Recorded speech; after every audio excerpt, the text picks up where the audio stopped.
Assam public service commission APSC registration আপুনি নিজৰ মোবাইলতে কেনেকৈ কৰিব পাৰিব তাৰ বিষয়ে আজি এইটো ভিডিঅ'ত মই আপোনালোকক দেখুৱাম। তো অসম লোকসেৱা আয়োগৰ ফালৰ পৰা যেহেতু বহুত সময়ত নতুন নতুন চাকৰি অনলাইন এপ্লাই কাৰণে এডভাৰটাইজমেণ্ট আহি থাকে আৰু আপোনালোকে যদি ইয়াৰ কাৰণে এপ্লাই কৰিব খোজে প্ৰথম আপোনালোকৰ ৰেজিষ্ট্ৰেশ্যনটো কৰা হ'ব লাগিব। তো আজি এইটো ভিডিঅ'ত মই আপোনালোকক দেখুৱাম ইয়াৰ যি অনলাইন ৰেজিষ্ট্ৰেশ্যন সেয়া আপুনি নিজৰ মোবাইলতে কেনেকৈ কৰিব পাৰিব।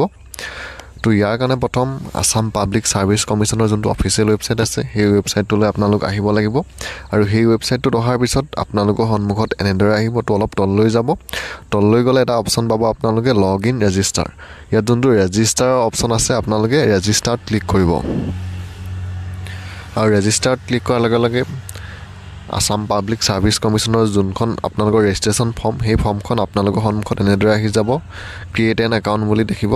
তো ইয়াত প্ৰথম আপোনালোকে ফুল নেমত আপোনাৰ নিজৰ নামটো দিব আৰু নামটো আপোনালোকৰ মেট্ৰিকৰ মাৰ্কশ্বিট চাৰ্টিফিকেটত যেনেকৈ আছে ঠিক তেনেদৰে ইয়াত দিব।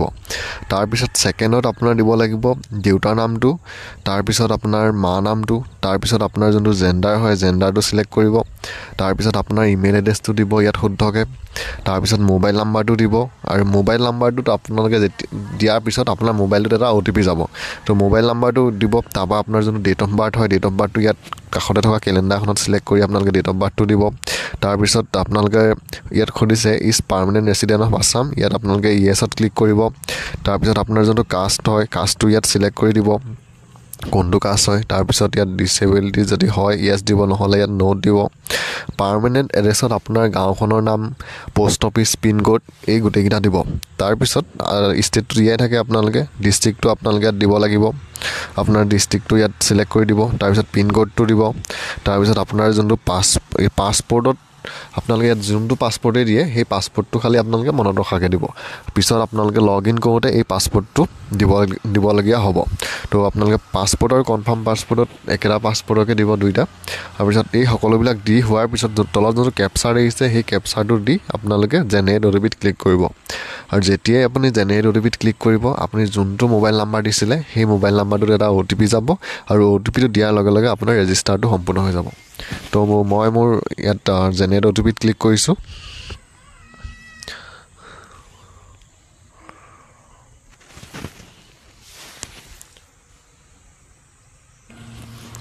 মোৰ সকলোবিলাক ডিটেইলছ দিয়া হৈ গ'ল আৰু আপোনালোকেও এবাৰ এনেদৰে জেনেৰেট OTPত ক্লিক কৰাৰ আগত ডিটেইলছখিনি চাই ল'ব আৰু জেনেৰেট OTPত যেতিয়াই ক্লিক কৰিব তেতিয়া তাৰপিছত আপোনালোকৰ সন্মুখত এনেদৰে আহিব OTP has been sent to your email and mobile number. তো মোৰ মোবাইল আৰু ইমেইলত OTP গৈছে, আপোনালোকে যিকোনো এটা OTP ইয়াত দিলেই হ'ব আৰু OTPটো দি মই ৰেজিষ্টাৰত ক্লিক কৰিম আৰু আপোনালোকেও এনেদৰে ৰেজিষ্টাৰত ক্লিক কৰিব।